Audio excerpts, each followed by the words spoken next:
Hi friends, Siragadikka ஆசை சீரியலில் நாளைக்கு என்ன நடக்க போகுதுன்னு பார்க்கலாம். வாங்க வீடியோக்குள்ளே போகலாம். நம்ம சேனலில் இன்னும் சப்ஸ்கிரைப் பண்ணாதவங்க சப்ஸ்கிரைப் பண்ணிக்கோங்க. கிருஷ்ண கொண்டே ஹாஸ்டலில் விட்ட ஸ்கூல் மேனேஜ்மெண்ட்ல இருந்தே ரோகிணியோட கெட்ட காலம் மனோஜை சீஃப் கெஸ்ட்டாக கூப்பிட்டுருக்காங்க. அங்கே போய் பேசுறதுக்காக மனோஜ் வீட்டில் டைலாக்லாம் ப்ரிப்பேர் பண்ணிட்டு இருக்காரு.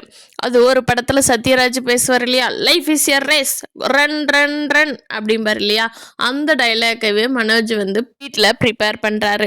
அதை பார்த்த மொத்த குடும்பமும் பயங்கரமாக சிரிச்சிட்டு இருக்காங்க. நம்ம ரோஹிணிக்கு கோபமாக வந்துருது. இந்த முத்து, மீனா, ரவி, ஸ்ருதி எல்லாரும் சிரிக்கிறத பார்த்து நம்ம ரோஹிணிக்கு கடுப்பாகுது. எல்லாரும் பேசாமல் இருக்கீங்களா, பின்ன நீங்கள் தான் டைலாக் சொல்லி கொடுங்க அவருக்கு அப்படிங்கிறாங்க.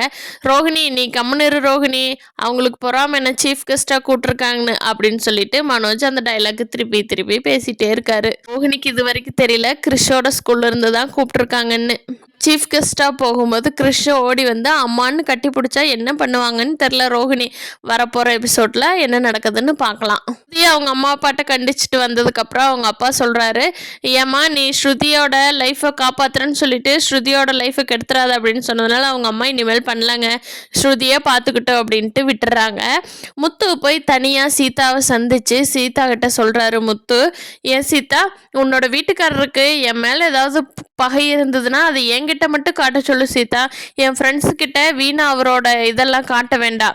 பாவம் செல்வம் எப்படி ஃபீல் பண்ணான்னு தெரியுமா, அவன் எனக்காக கம்முன்னு வந்திருக்கான் சீதா, உன் வீட்டுக்காரர் மனசுக்குள்ளே வச்சுக்கிட்டு இதெல்லாம் பண்ணுறது நல்லதுக்கு இல்லை சொல்லிட்டேன்.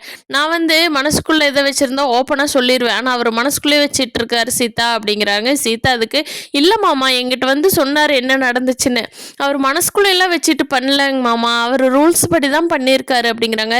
சீதா இங்கே பார், நீ சப்போர்ட் பண்ணுற, உன் புருஷனுக்கு நீ சப்போர்ட் பண்ணுற சரிதான் சீதா, ரூல்ஸ் என்னவோ அதைப்படி அவரை ஃபாலோ பண்ணி சொல்லு, தேவையில்லாமல் என்ன வம்புக்கு இழுக்கிறதோ என் ஃப்ரெண்ட்ஸு கிடச்சிட்டாங்களேன்னு வச்சு செய்கிறோ இந்த வேலையெல்லாம் வேண்டான்னு சொல்லிடு சீதான்னு சொல்லிட்டு சீதாட்ட வான் பண்ணிட்டு வந்துடுறாரு முத்து.